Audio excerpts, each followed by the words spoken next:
নমস্কার বন্ধুরা, প্রাচীন দ্বারকা নগরীতে যেখানে ঘোড়া রাস্তার মধ্যে দিয়ে দেবতার কথা অনুরোধিত হয়েছিল, সেখানে রাঘব নামে এক ব্যবসায়ী বা চতুর ব্যবসায়িক দক্ষতার জন্য পরিচিত।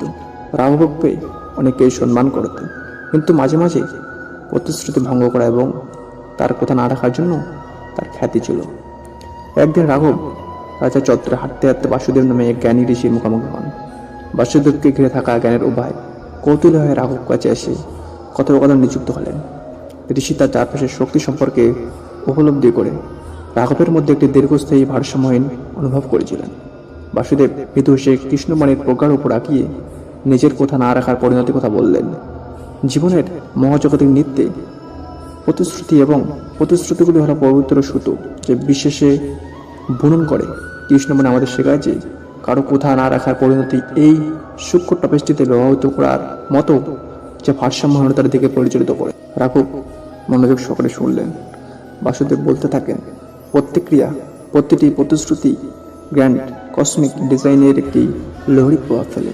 কারো কথা ভঙ্গ করা এই নকশার মাধ্যমে বিরোধপূর্ণ তরঙ্গ প্রেরণ করে, যা কেবল ব্যক্তিকেই নয়, সম্পর্ক এবং সমাজের আন্তঃসংযুক্ত থ্রেডগুলিকেও প্রভাবিত করে। তিনি প্রতিশ্রুতি রক্ষার গুরুত্বের উপর জোর দিয়ে কৃষ্ণের জীবনের গল্প বর্ণনা করতে গিয়েছিলেন। এমনকি কৃষ্ণের মতো ঐশ্বরিক অবতাররাও তাদের প্রতিশ্রুতিকে সম্মান করেছিলেন। একজনের কথাকে অপেক্ষা করার পরিণতি বস্তু জগতের বাইরেও প্রসারিত হয়। তারা একজনের আত্মাধিক যাত্রার সারমর্মকে স্পর্শ করে।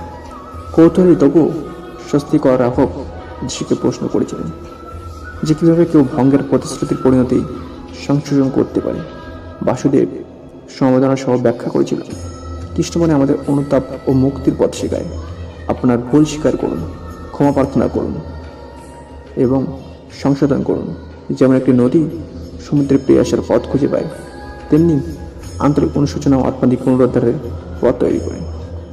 বেলা বাড়ার সাথে সাথে রাঘব নিজেকে ঋষির কথা প্রতিফলন দেখতে পেলেন। তার বিবেক আলোড়িত হয়েছিল এবং একটি উপলব্ধি তার মনে হয়েছিল। কৃষ্ণমণির শিক্ষা দ্বারা অনুপ্রাণিত হয়ে তিনি তার অতীতের পাপগুলি সংশোধন করার সিদ্ধান্ত নিয়েছিলেন।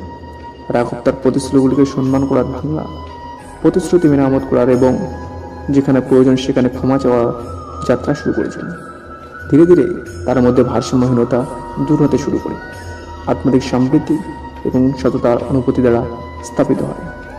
রাঘবের রূপান্তরের কথা দ্বারকায় ছড়িয়ে পড়ে এবং একসময় সন্দেহপ্রবণ বাণিক অন্যদের জন্য অনুপ্রেরণা আলোকে বাড়িতে হয়ে ওঠে। রাজার চত্বরে একসময় ভাঙা প্রতিশ্রুতি স্পৃশিয়ে কলঙ্কিত ছিল, এখন বিশ্বাস এবং পারস্পরিক তার নতুন অনুভূতির সাথে প্রতিধ্বনিত হয়েছিল।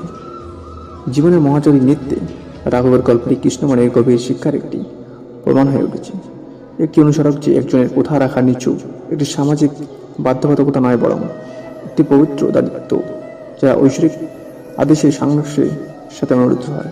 এবং তাই প্রাচীন নাগরিক দ্বারকায় ভঙ্গের প্রতিশ্রুতি পরিণতি কৃষ্ণমণির শাশ্বত জ্ঞান দ্বারা অনুপ্রাণিত একটি শক্তিশালী পাঠ হিসেবে উন্মোচিত হয়েছিল। সো বন্ধুরা, এরকম আকর্ষণীয় ভিডিওতে চ্যানেল সাবস্ক্রাইব করে বসে দেবেন। জয় হিন্দ, বন্দে মাতরম। ভারত মাতা কি জয়।